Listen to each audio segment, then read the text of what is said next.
El Kybalión. 3 iniciados. Introducción. Tenemos el placer de presentar este trabajo a los estudiantes e investigadores de las doctrinas secretas, obra que está basada en las antiquísimas enseñanzas herméticas. Se ha escrito muy poco sobre este tema, a pesar de las innumerables referencias que se han hecho de estas enseñanzas en muchos de los trabajos sobre ocultismo que los investigadores de las verdades arcanas habrán, seguramente, presentido la aparición de este libro. El propósito de este no es la enunciación de ninguna filosofía o doctrina especial, sino más bien dar a los estudiantes una exposición de la verdad que les sirva para conciliar los muchos tópicos de conocimiento oculto que pueden haber adquirido, pero que, aparentemente, son opuestos y paradójicos, lo que a menudo desanima y distrae al principiante. Nuestro intento no es erigir un nuevo templo de conocimiento, sino el de colocar en manos del investigador una llave maestra con la cual pueda abrir las numerosas puertas internas que conducen al templo del misterio. No hay ningún conocimiento oculto que haya sido tan cuidadosamente guardado como los fragmentos de las enseñanzas herméticas, los que han llegado hasta nosotros a través de las centurias transcurridas desde los tiempos de su gran fundador, Hermes Trismegisto, el elegido de los dioses, quien residió en el antiguo Egipto cuando la raza actual estaba en la infancia. Contemporáneo de Abraham, y si la leyenda es verdadera, instructor de aquel venerable sabio, Hermes fue y es el gran sol central del ocultismo, cuyos rayos han servido para iluminar todos los conocimientos que han sido impartidos desde entonces. Todas las bases fundamentales de las enseñanzas esotéricas que en cualquier tiempo han sido impartidas a la raza son, en esencia, formuladas por Hermes. Incluso las más antiguas doctrinas de la India han tenido sus raíces en las enseñanzas herméticas. Desde la tierra del Ganges, muchos avanzados ocultistas viajaron a Egipto para ponerse a los pies del maestro.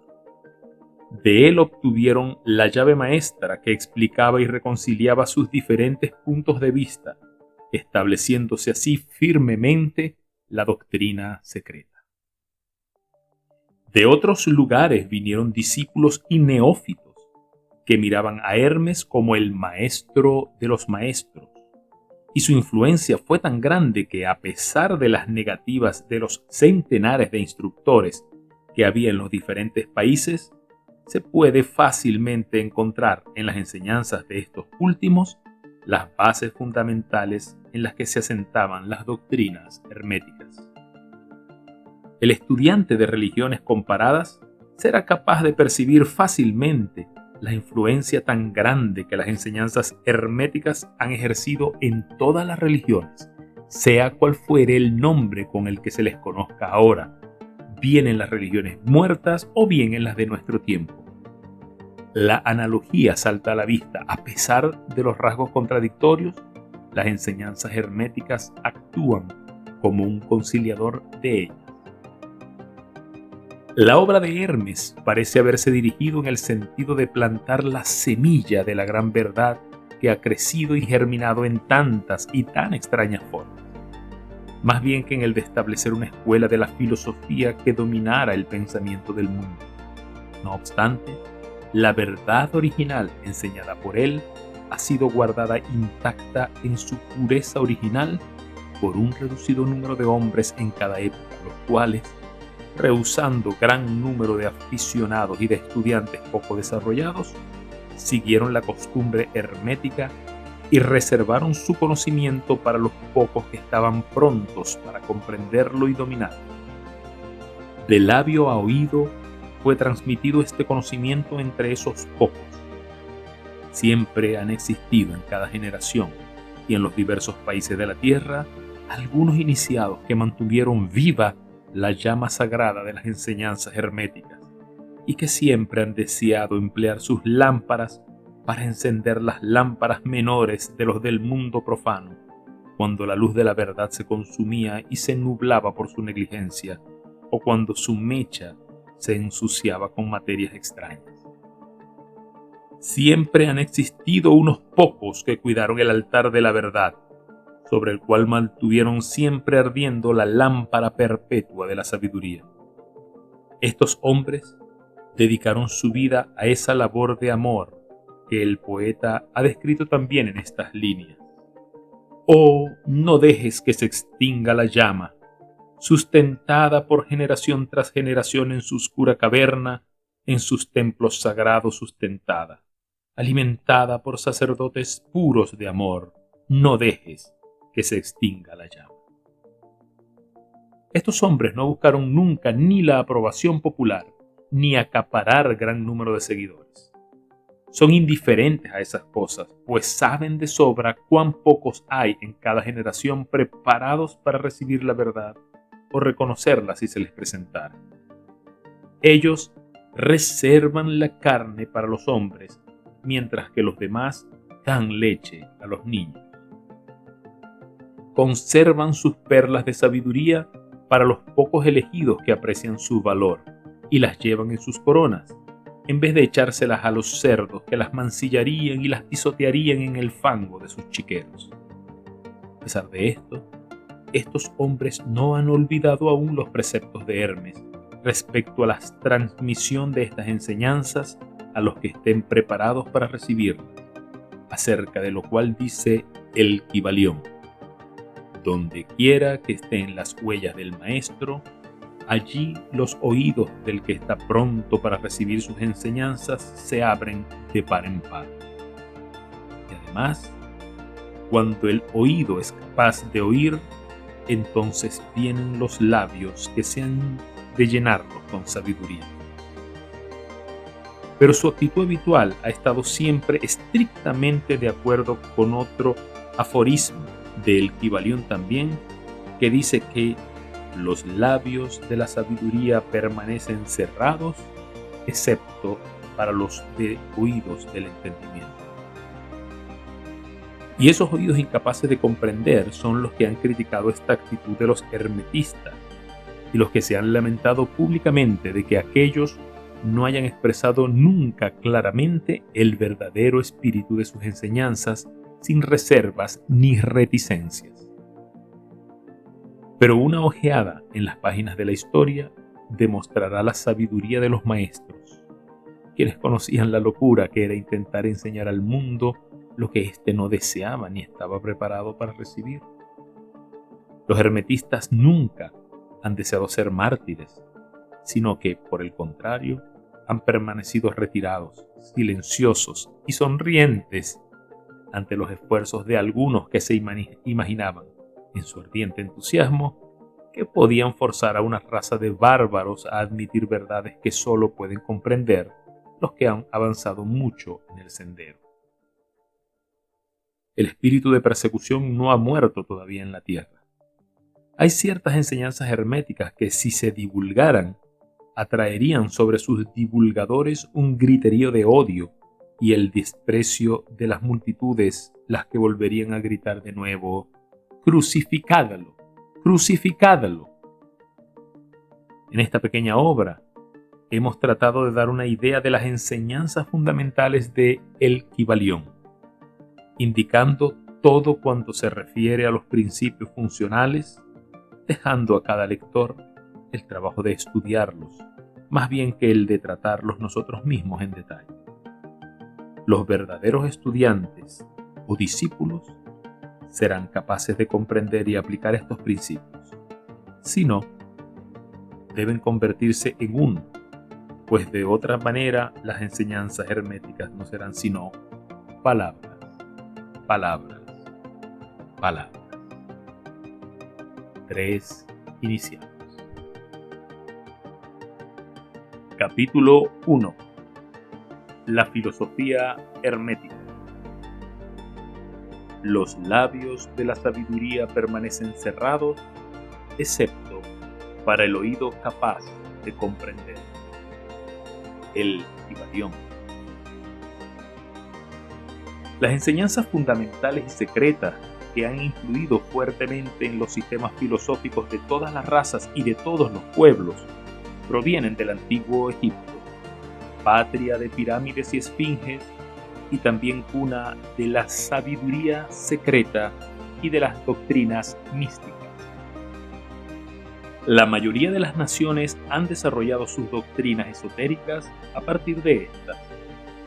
La India, Persia, Caldea, Medea, China, Japón, Asiria, la antigua Grecia y Roma, y otros países no menos importantes, se aprovecharon libremente de las doctrinas formuladas por los hierofantes y maestros de la tierra de Isis, conocimientos que sólo eran transmitidos a los que estaban preparados para participar de lo oculto.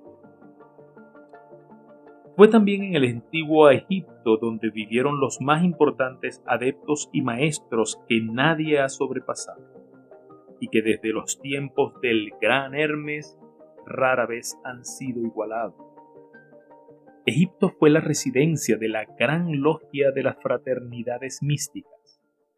Por las puertas de su templo entraron todos los neófitos que, convertidos más tarde en adeptos, hierofantes y maestros, repartieron por todas partes el precioso conocimiento que poseían y desearon hacer partícipe de él a todo aquel que estuviera preparado para recibirlo. Ningún estudiante de ocultismo puede dejar de reconocer la gran deuda que tiene contraída con aquellos honorables maestros de Egipto. Entre esos grandes maestros existió uno al que los demás proclamaron el maestro de los maestros. Este hombre, si es que puede llamarse hombre a un ser semejante, vivió en el antiguo Egipto y fue reconocido bajo el nombre de Hermes Trismegisto. Fue el padre de la sabiduría, el fundador de la astrología, el descubridor de la alquimia. Los detalles de su vida se desconocen debido al inmenso espacio de tiempo transcurrido desde entonces. Se ha dicho que la fecha de su nacimiento en Egipto, en su última encarnación en este planeta, fue contemporánea de las más antiguas dinastías de Egipto, mucho antes de Moisés. Especialistas en la materia lo consideran contemporáneo de Abraham, e incluso en alguna de las tradiciones judías se llega a afirmar que Abraham obtuvo muchos de los conocimientos que poseía del mismo Hermes. Muchos años después de su muerte, la tradición afirma que vivió 300 años, los egipcios lo deificaron e hicieron de él uno de sus dioses bajo el nombre de Thoth. Años después, los griegos hicieron también de él otro de sus dioses y lo llamaron Hermes, el dios de la sabiduría. Tanto los griegos como los egipcios veneraron su memoria a lo largo de los tiempos, denominándolo el inspirado de los dioses y añadiéndole su antiguo nombre Trismegisto, que significa 3 veces grande. Todos estos antiguos países lo adoraron y su nombre era sinónimo de fuente de sabiduría. Todavía en nuestros días usamos el término hermético en el sentido de secreto, reservado, etc. Y esto es debido a que los hermetistas habían siempre observado rigurosamente el secreto de sus enseñanzas.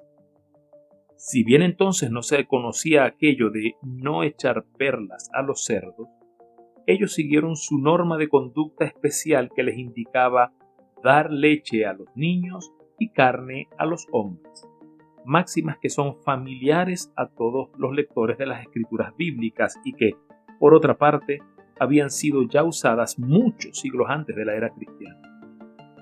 Y esta política de diseminar cuidadosamente la verdad ha caracterizado siempre a los hermetistas, aún en nuestros días. Las enseñanzas herméticas se encuentran en todos los países y en todas las religiones, pero nunca se ha identificado con un país ni con una secta religiosa en particular. Esto se debe a la prédica que los antiguos instructores hicieron para impedir que la doctrina secreta se convirtiera en un credo. La sabiduría de esta medida salta a la vista de todos los estudiantes de historia. El antiguo ocultismo de la India y Persia degeneró y se perdieron sus conocimientos debido a que los instructores se habían convertido en sacerdotes y mezclaron la teología con la filosofía, perdiendo toda su sabiduría y transformándola en una cantidad inmensa de supersticiones religiosas, cultos, credos y dioses.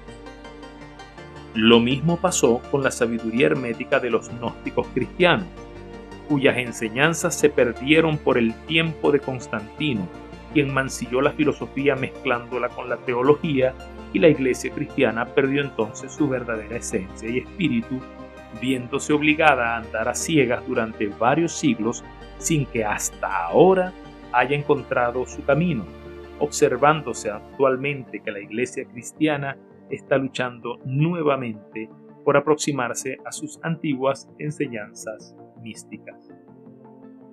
Sin embargo, siempre han existido unas cuantas almas que han conservado viva la llama, alimentándola cuidadosamente e impidiendo que se extinguiera su luz. Y gracias a esos firmes corazones y a esas mentes de extraordinario desarrollo, tenemos aún la verdad con nosotros, pero no se encuentra en los libros.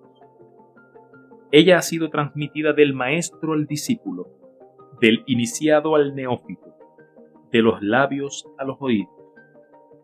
Si alguna vez se ha escrito algo sobre ella, su significado ha sido cuidadosamente velado con términos de astrología y alquimia, de tal manera que sólo los que poseían la clave podían interpretarlo correctamente. Esto fue necesario para evitar las persecuciones de los teólogos de la Edad Media, quienes luchaban contra la doctrina secreta a sangre y fuego. Aún en nuestros días podemos encontrar algunos libros valiosos de filosofía hermética, pero la mayor parte se ha perdido.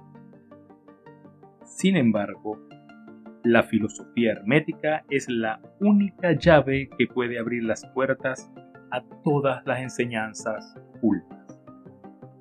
En la antigüedad existió una compilación de ciertas doctrinas herméticas que eran las bases fundamentales de toda la doctrina secreta, y que habían sido hasta entonces transmitidas del instructor al estudiante, compilación que fue conocida bajo el nombre de El Kybalión, cuyo significado exacto se perdió con el paso de los años. Sin embargo, quienes han recibido sus máximas las comprenden y las conocen. Sus preceptos no habían sido escritos nunca hasta ahora. Son simplemente una serie de máximas y axiomas que luego eran explicados y ampliados por los iniciados.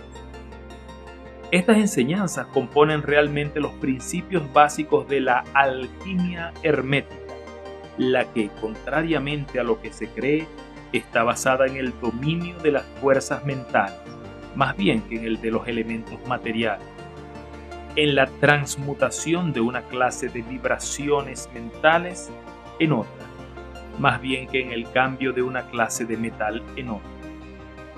La leyenda acerca de la piedra filosofal que convertía todos los metales en oro era una alegoría relativa a la filosofía hermética, alegoría que era perfectamente comprendida por todos los discípulos del verdadero hermetismo.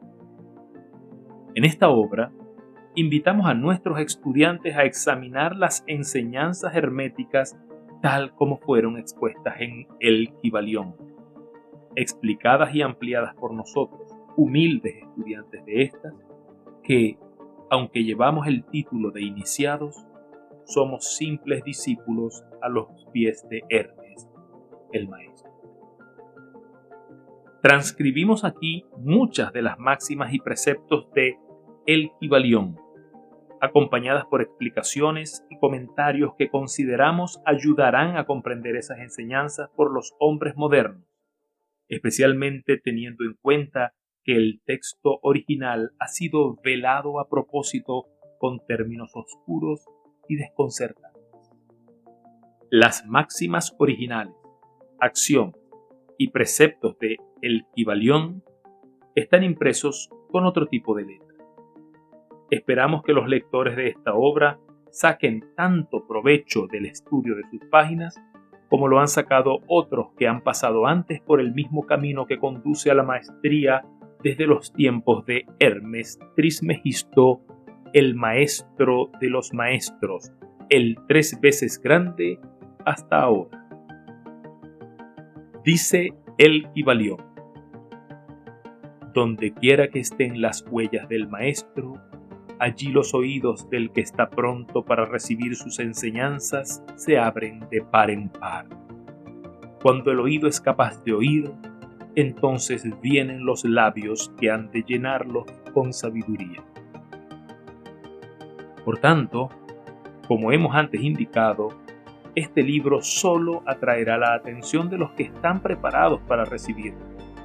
Y recíprocamente, cuando el estudiante está preparado para recibir la verdad, entonces este libro llegará a él. El principio hermético de causa y efecto, en su aspecto de ley de atracción, llevará los oídos junto a los labios y el libro junto al discípulo. Capítulo 2. Los 7 principios herméticos. Los principios de la verdad son 7.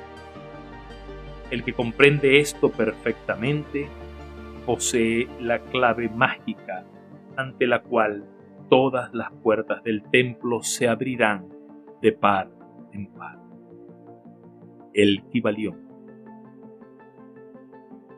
Los 7 principios sobre los que se basa toda la filosofía hermética son los siguientes. Primero, el principio de mentalismo. Segundo, el principio de correspondencia.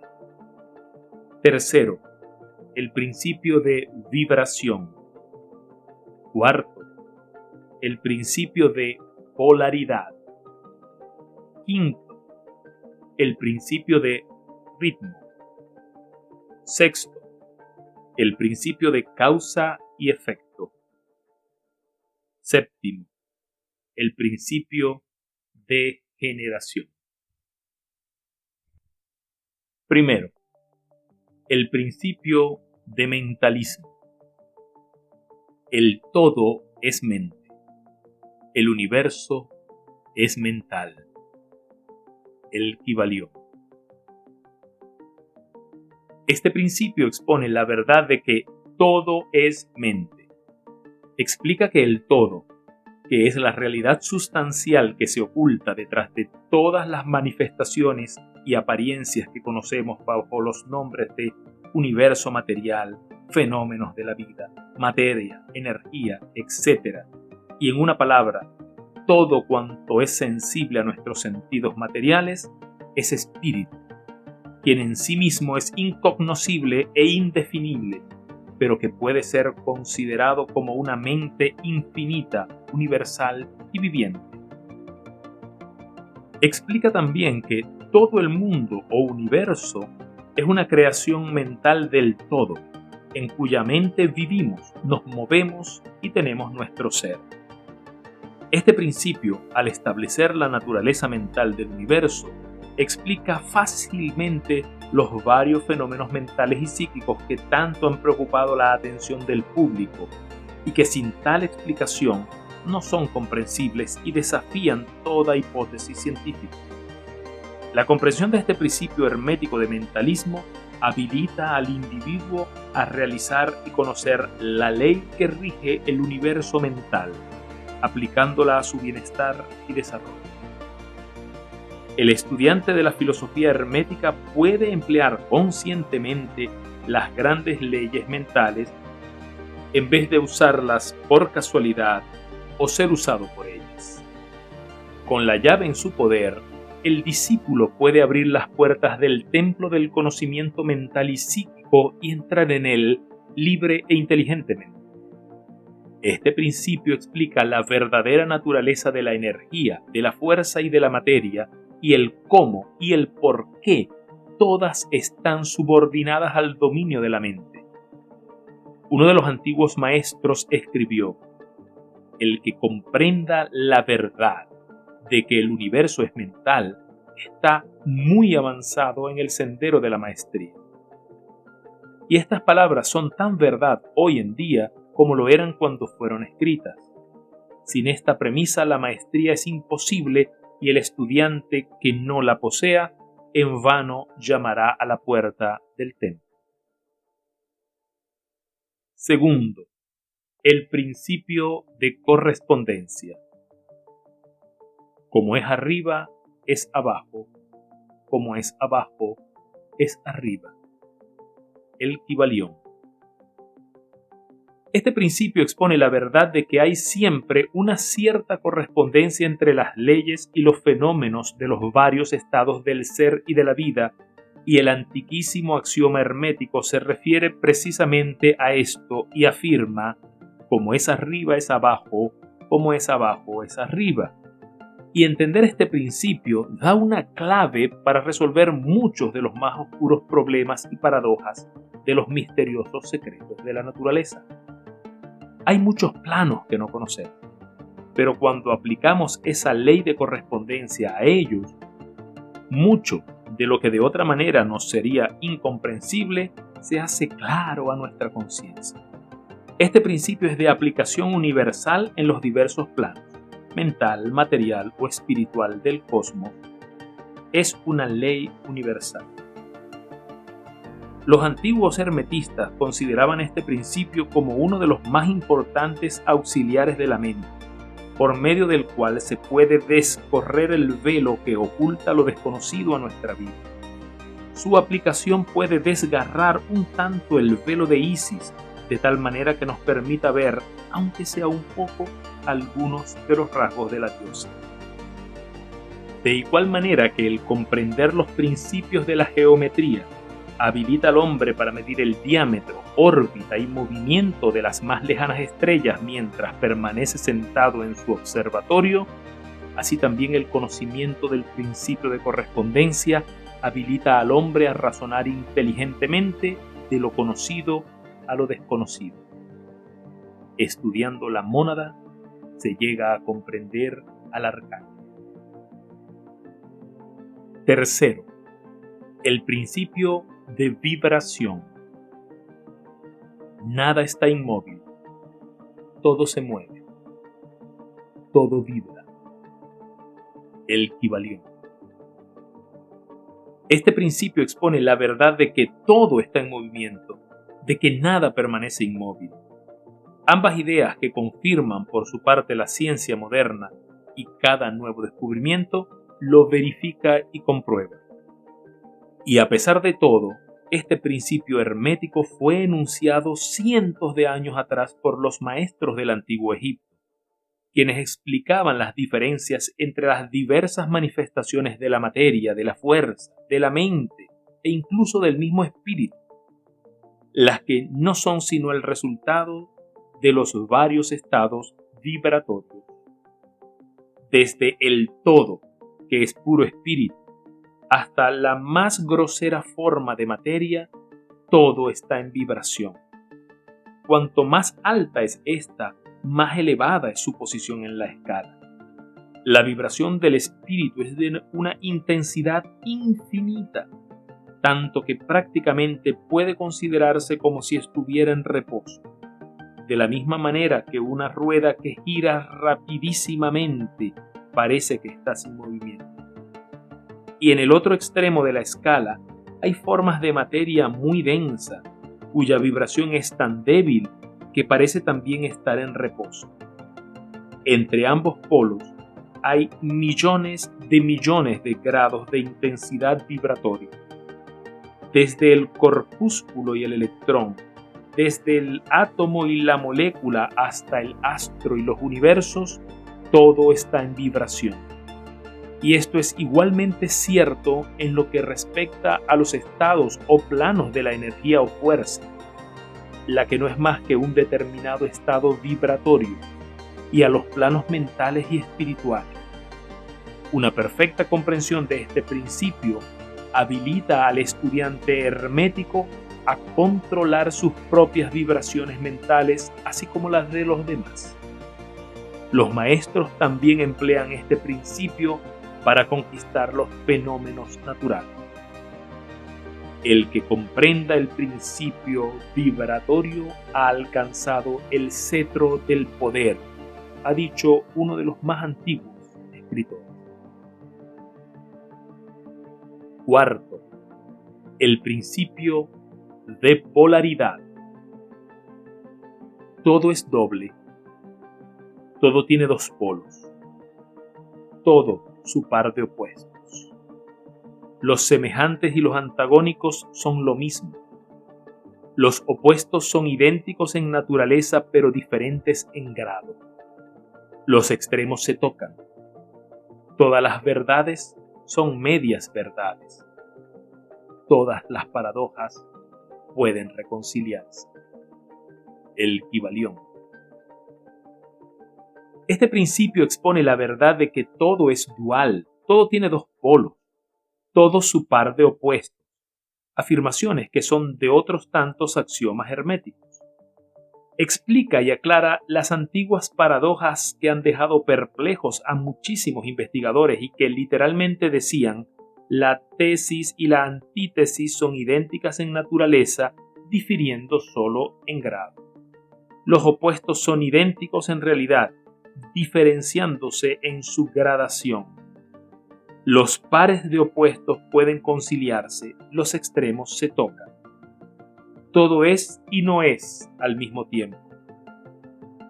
Toda verdad no es sino media verdad. Toda verdad es medio falsa, etc. Este principio explica que en cada cosa hay dos polos, dos aspectos, y que los opuestos son en realidad los dos extremos de la misma cosa, consistiendo la diferencia simplemente en diversos grados entre ambos. El calor y el frío, aunque opuestos, son realmente la misma cosa, radicando la diferencia simplemente en diversos grados de aquella. Si observamos un termómetro y tratamos de averiguar dónde empieza el calor y dónde termina el frío, veremos que no hay nada que sea calor absoluto en realidad, indicando simplemente ambos términos, frío y calor, diversos grados de la misma cosa, y que esto que se manifiesta en esos opuestos no es más que los polos de eso que se llama calor, o sea, la manifestación del principio de polaridad que nos ocupa. El mismo principio se manifiesta en la luz y la oscuridad, las que en resumen no son sino la misma cosa, siendo originada la diferencia por la diversidad de grado entre los dos polos del fenómeno. ¿Dónde termina la oscuridad y dónde empieza la luz? ¿Cuál es la diferencia entre grande y pequeño? ¿Cuál entre duro y blando? ¿Cuál entre blanco y negro? ¿Cuál entre alto y bajo? ¿Cuál entre positivo y negativo?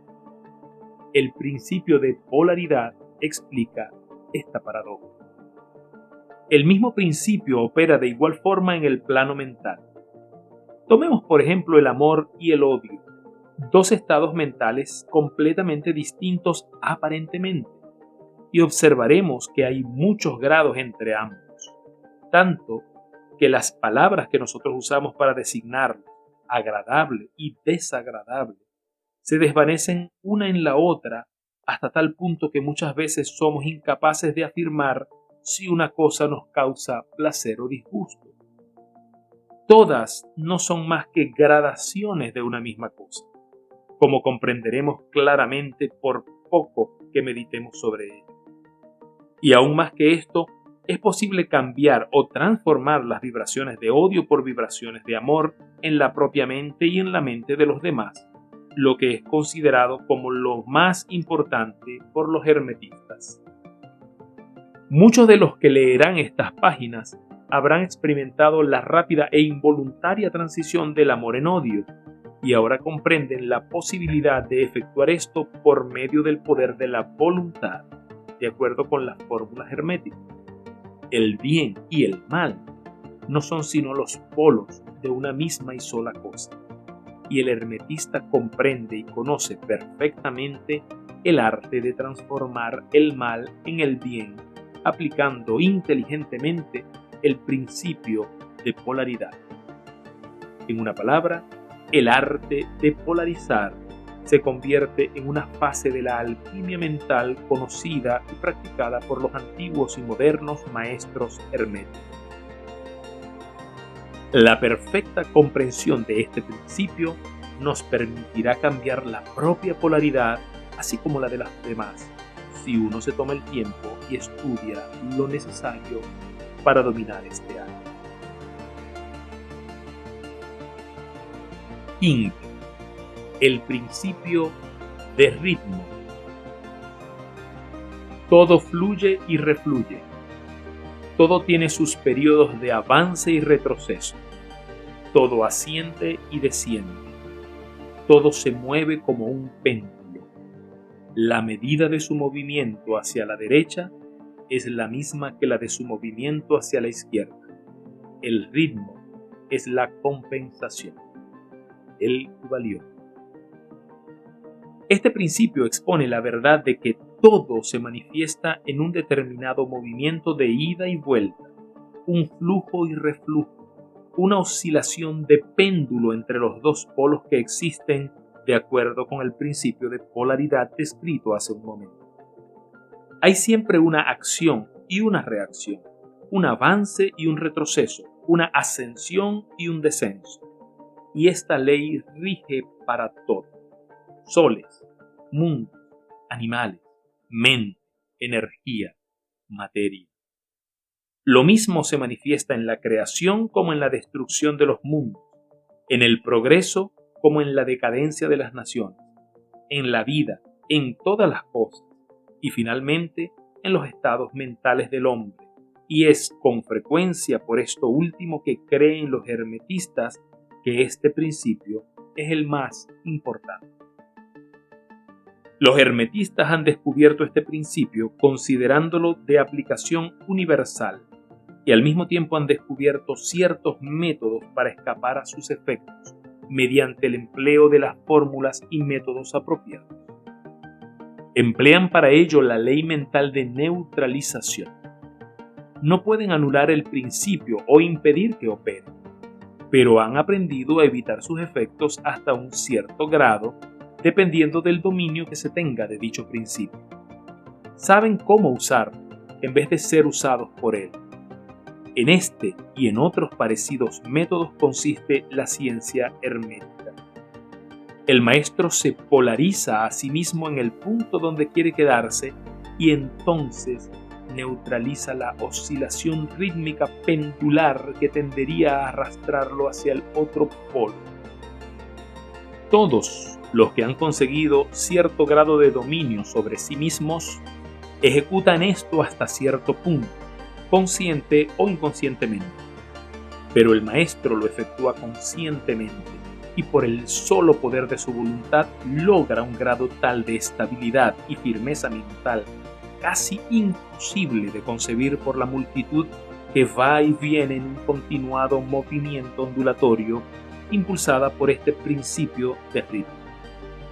Este principio, así como el de la polaridad, ha sido cuidadosamente estudiado por los hermetistas y los métodos de contrabalancearlos, neutralizarlos y emplearlos constituyen una de las partes más importantes de la alquimia mental hermética. Sexto, el principio de causa y efecto. Toda causa tiene su efecto.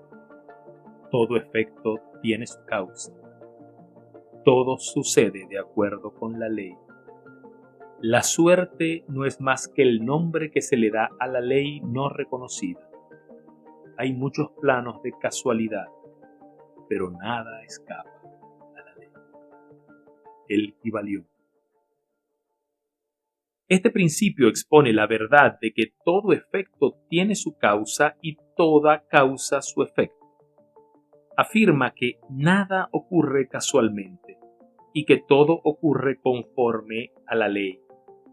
La suerte es una palabra vana, y si bien existen muchos planos de causas y efectos, dominando los superiores a los inferiores, aún así ninguno escapa totalmente a la ley. Los hermetistas conocen los medios y los métodos por los cuales se puede ascender más allá del plano ordinario de causas y efectos hasta cierto grado, y alcanzando mentalmente el plano superior, se convierten en causas en vez de efectos. Las muchedumbres se dejan llevar, arrastradas por el medio ambiente que las rodea o por los deseos y voluntades de los demás si estos son superiores a las de ellas. La herencia, las sugestiones y otras múltiples causas externas los empujan como autómatas en el gran escenario de la vida. Pero los maestros, habiendo alcanzado el plano superior, dominan sus modalidades, sus caracteres, sus cualidades y poderes, así como el medio ambiente que los rodea, convirtiéndose de esta forma en dirigentes en vez de ser dirigidos. Ayudan a las masas y a los individuos a divertirse en el juego de la vida, en vez de ser ellos los jugadores o los autómatas movidos por ajenas voluntades. Utilizan el principio en vez de ser sus instrumentos. Los maestros obedecen a la causalidad de los planos superiores en que se encuentran, pero prestan su colaboración para regular y regir en su propio plano. En lo dicho está condensado un valiosísimo conocimiento hermético. Que el que sea capaz de leer entre líneas lo descubra es nuestro deseo. Séptimo, el principio de generación. La generación existe por doquier. Todo tiene su principio masculino y femenino. La generación se manifiesta en todos los planos. El Kybalión. Este principio expone la verdad de que la generación se manifiesta en todo, estando siempre en constante acción los principios masculino y femenino. Esto es cierto no solo en el plano físico, sino también en el plano mental y espiritual. En el mundo físico, este principio se manifiesta como sexo, y en los planos superiores adquiere formas más elevadas, pero el principio subsiste siempre el mismo. Ninguna creación física, mental o espiritual puede existir sin este principio. La comprensión de este ilumina muchos de los problemas que tanto han confundido la mente de los hombres. Este principio creador obra siempre en el sentido de generar, regenerar y crear. Cada ser contiene en sí mismo los dos elementos de este principio. Si queremos conocer la filosofía de la creación, generación y regeneración mental y espiritual, debemos estudiar este principio hermético, pues él engloba la solución de muchos de los misterios de la vida. Advertimos que este principio nada tiene que ver con las teorías peligrosas y degradantes, con las enseñanzas y prácticas que se anuncian con títulos llamativos, las que no son más que una prostitución del gran principio natural de generación. Tales teorías y prácticas no son más que la resurrección de las antiguas doctrinas fálicas, que solo pueden ocasionar la ruina de la mente, del alma y del cuerpo, y la filosofía hermética siempre ha alcanzado su verbo de protesta contra esas licencias y perversiones de los principios naturales. Si lo que deseamos son tales enseñanzas, debemos buscarlas en otra parte. El hermetismo nada contiene sobre él. Para el puro, todas las cosas son puras. Para el ruin, todas las cosas son ruines. Capítulo 3. Transmutación mental. La mente, así como todos los metales y demás elementos, pueden ser transmutados de estado en estado, de grado en grado, de condición en condición, de polo en polo, de vibración en vibración. La verdadera transmutación hermética es una práctica, un método, un arte mental. El Kybalión. Como explicamos anteriormente, los hermetistas han sido los verdaderos creadores de la alquimia, de la astrología y la psicología, siendo Hermes el fundador de estas escuelas de pensamiento. La astronomía moderna proviene de la astrología, la química de la alquimia y la psicología moderna de la psicología mística. Sin embargo, no debemos suponer que los antiguos fueron unos ignorantes respecto a lo que las escuelas modernas creen de su exclusiva propiedad. Las inscripciones grabadas en las piedras y monumentos de Egipto son una muestra concluyente de que los antiguos poseían el más perfecto conocimiento acerca de la astronomía, mostrando en la construcción de pirámides una relación estrecha entre sus designios y su conocimiento de la ciencia astronómica. Tampoco debemos suponer que ignoraban la química, pues los fragmentos descubiertos de antiguas escrituras muestran que estaban muy familiarizados con las propiedades químicas de los cuerpos. En una palabra, sus teorías respecto a la física han sido luego verificadas y confirmadas por los últimos descubrimientos de la ciencia moderna, sobre todo en lo que se refiere a la constitución de la materia.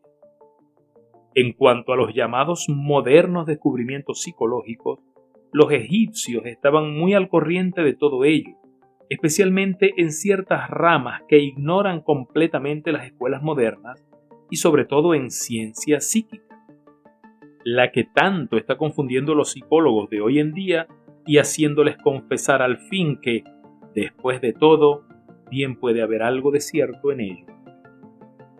Lo cierto es que además de la química, astronomía y psicología en su aspecto de función cerebral, los antiguos poseían un conocimiento trascendental de la astronomía que se llamó alquimia y de la psicología trascendental titulada psicología mística.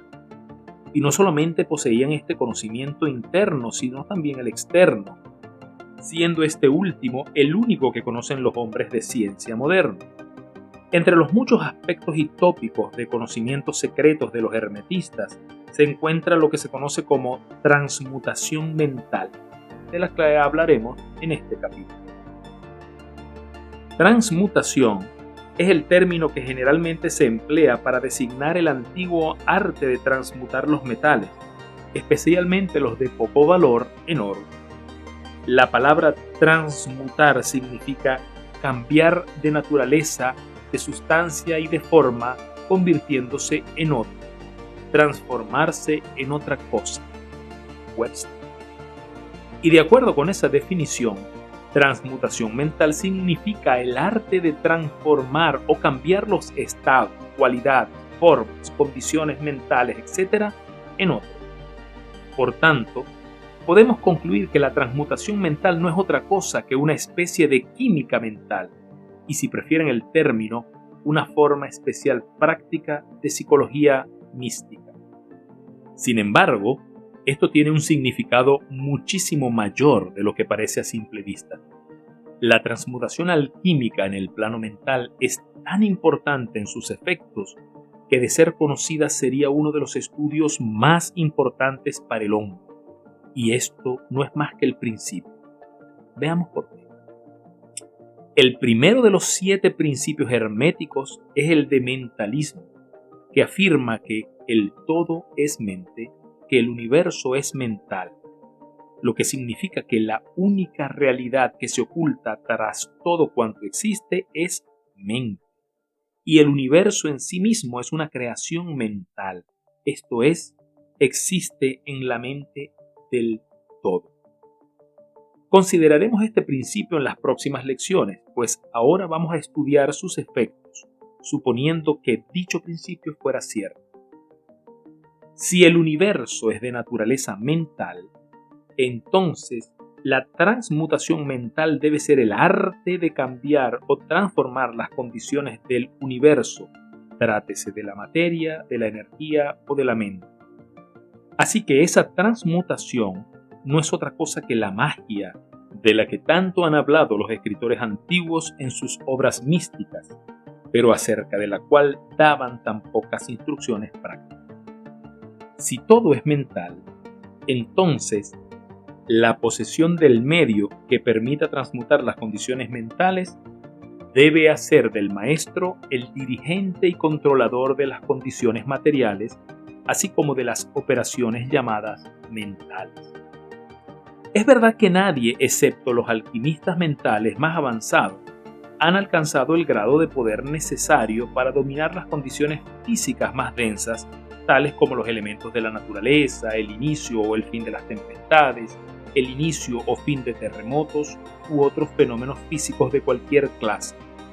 Pero que tales hombres existieron y que existen es una cosa que no duda ningún ocultista, sea de la escuela que sea. Los mejores instructores aseguran a sus estudiantes que los maestros existen, habiendo aquellos tenido algunas experiencias personales que justificaban su creencia. Estos maestros no exhiben públicamente sus poderes, sino que por el contrario, permanecen solitarios para poder así actuar y trabajar mejor en el sendero de la realización. Mencionamos aquí su existencia solamente para señalar que sus poderes son enteramente mentales y que operan en el sentido de la más elevada transmutación mental según el principio del mentalismo de El Kybalión, que dice: el universo es una creación mental. Sin embargo, los estudiantes y hermetistas de los grados inferiores al de maestro, los iniciados e instructores, pueden también actuar y obrar libremente en el plano mental. Todo cuanto llamamos fenómenos psíquicos, influencia mental, mentalismo, etc., son transmutación mental, pues existe un principio único y nada importa el nombre que se dé a los fenómenos que se produzcan. El que practica la transmutación mental trabaja en ese plano, transformando condiciones y estados mentales en otros de acuerdo con fórmulas más o menos eficaces. Los varios tratamientos, afirmaciones, autosugestiones, etc., de las escuelas mentalistas no son más que esas mismas fórmulas, muy a menudo imperfectas y empíricas, del arte hermético. Casi todos los que las practican son unos ignorantes comparados con los antiguos maestros, porque no poseen el conocimiento fundamental sobre el cual se basa esa operación. No solamente los estados mentales de uno mismo pueden ser transmutados según los métodos herméticos, sino que también puede hacerse esto con la mentalidad de los demás, y efectivamente todos sufrimos transformaciones mentales de cualquier índole, inconscientemente por lo general, pero a veces conscientemente, cuando comprendemos algo acerca de las leyes y principios que los rigen, y sobre todo cuando los demás ignoran los medios de protegerse a sí mismos. Muchos estudiantes de mentalismo saben que las condiciones materiales dependen de las mentes de los demás y pueden ser transmutadas y cambiadas de acuerdo con los deseos de la persona que quiere modificar sus condiciones de vida. Se ha hecho esto tan público hoy en día que no creemos necesario mencionarlo en detalle, siendo nuestro propósito únicamente el demostrar la acción de este principio hermético que se oculta tras todas esas varias formas de operar, buenas o malas, porque la fuerza puede ser empleada en ambas direcciones, de acuerdo con el principio hermético de polaridad. En esta obra indicaremos los principios básicos de la transmutación mental, de tal manera que todos los que la estudien puedan comprender las leyes a las que obedecen y sean capaces de abrir las muchas puertas del principio de polaridad. Ahora procederemos a considerar el primero de los 7 principios herméticos, el de mentalismo. el que explica y desarrolla el axioma de que el todo es mental, de que el universo es una creación mental, según las palabras de El Kybalión. Este principio debe estudiarse cuidadosamente, porque es la base de toda la filosofía hermética y del arte hermético de transmutación mental.